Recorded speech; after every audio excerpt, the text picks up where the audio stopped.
Namaste. My name is Kirti, and on behalf of Himalayan Yoga Association, I welcome you all to this online teacher training course. I am a teacher here at Himalayan Yoga Association, and I will be taking you through the concepts and details of the human body and yoga altogether. Let's hope you enjoy this course. Let's start. Namaste. My name is Kirti. Welcome to the online yoga teacher training course. I'll be taking you through the entire anatomy session for the entire course as it is. Before we go ahead with the explanation, I request you all to please come together and chant the Gayatri Mantra with me wherever you are, as you are. Simply sit straight. If you're seated on a chair, it's alright. If you're sitting in cross-leg position, adopt the easy pose or the lotus pose. Activate Chin Mudra by joining your index finger with the thumb and the rest of the fingers flaring far away from each other, palms facing the ceiling. Spine straight, chest open, completely stay still and stay comfortable in this posture for a few moments. And allow your body to breathe in and breathe out slowly and steadily.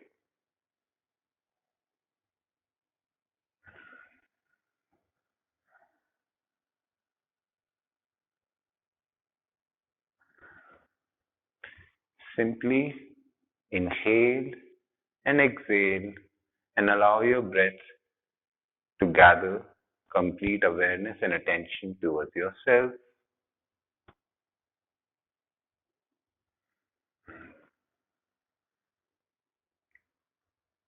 And now slowly bring your hands in front of your chest in Namaskara Sthiti, prayer pose, and join the heart center with the back of the thumbs while keeping the chest open.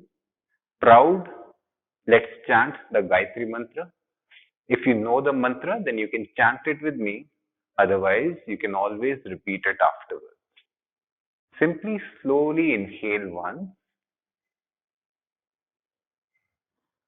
Om Bhurbhuva Swaha Tatsaviturvarenyam Bhargo Devasya Dhimahi Dhiyo Yo Na Prachodayat.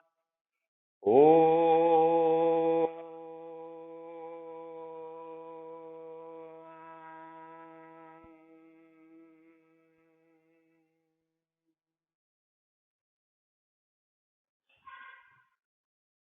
Having absorbed the vibration and the benefits of the mantra, gently start rubbing your palms.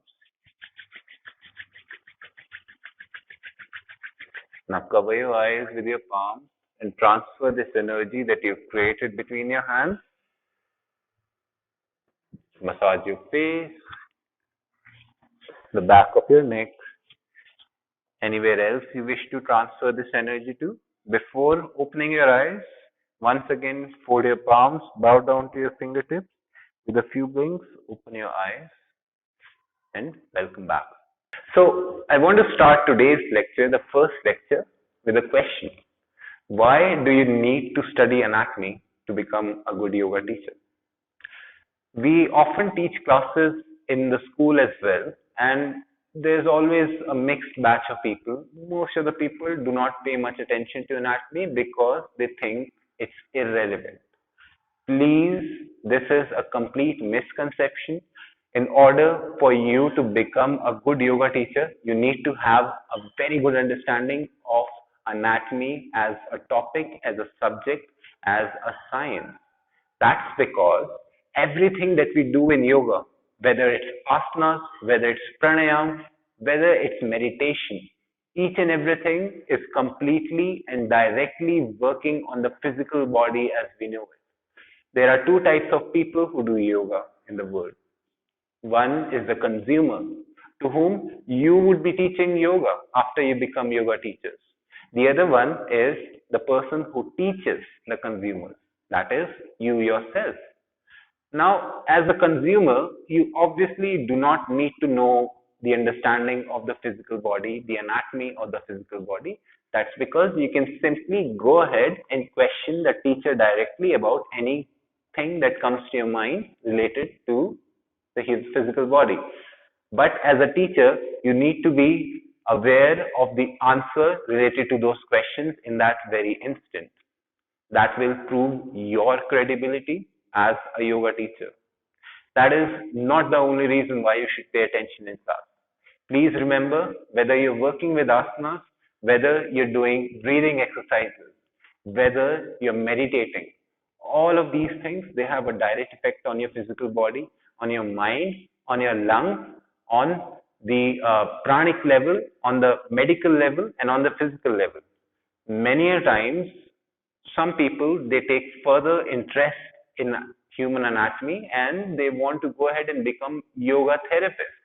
Yoga therapy is an alternate way of medicine which is getting popular slowly just because it does not have any side effects to itself. It's a sister concern with Ayurveda, and obviously, as you are aware of the side effects of allopathic treatment, these side effects do not exist in case of yoga therapy and Ayurvedic therapy, and that's why the majority of the world is switching to these alternate medicines. For people who are planning to become yoga therapists, you would obviously come across people who are carrying reports given to them by the doctors. These reports will be saying terminologies, and will be explained in medical terms as well. As a complete layman, you would not know what is mentioned, how it's mentioned in that report. But if you're aware of anatomy, you would be able to make complete sense and guide the patient depending on the analysis that you've made with your own personal understanding. Let's go ahead and start with the topic. I hope I've been able to convince you with this. Let's go ahead and start with the topic. Anatomy comes from a Greek word which means to cut open. It's used as it is. To cut open, to dissect something is called as anatomy. But at the same time, there are two specializations in anatomy. One is macro and one is micro.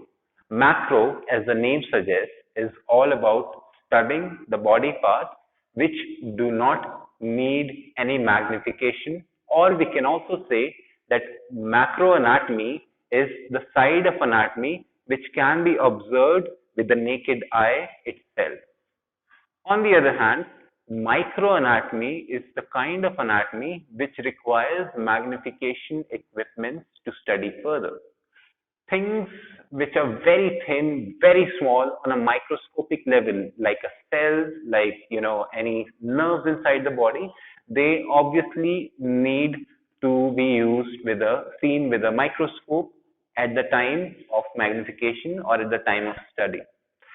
Two different sides of anatomy: macroanatomy, microanatomy. Studying is all about anatomy. Observing the structure is all about anatomy. On the other hand, there is one more important thing that yoga teachers need to be aware of, that is called as physiology. Physiology is basically the studying or the understanding of the function of the certain body part. Anatomy and physiology, they go together hand by hand. Anatomy is all about the study of the structure, while physiology is all about the understanding of the function or the studying of the function of the certain body part. Without anatomy, physiology is incomplete, it's complete nonsense. Without physiology, anatomy would not be able to make much sense because it will just become information that you cannot use. Incomplete information, that's all. So, anatomy and physiology is everything that you need to know to understand the structure of this thumb, how it is, and what it can do is called anatomy and physiology. I'll be taking you through the entire course, and I will also guide you through the anatomy and physiology of the different body parts, whatever is necessary for you to become a yoga teacher. And this is all that you need to know about the understanding or the introduction to anatomy for now.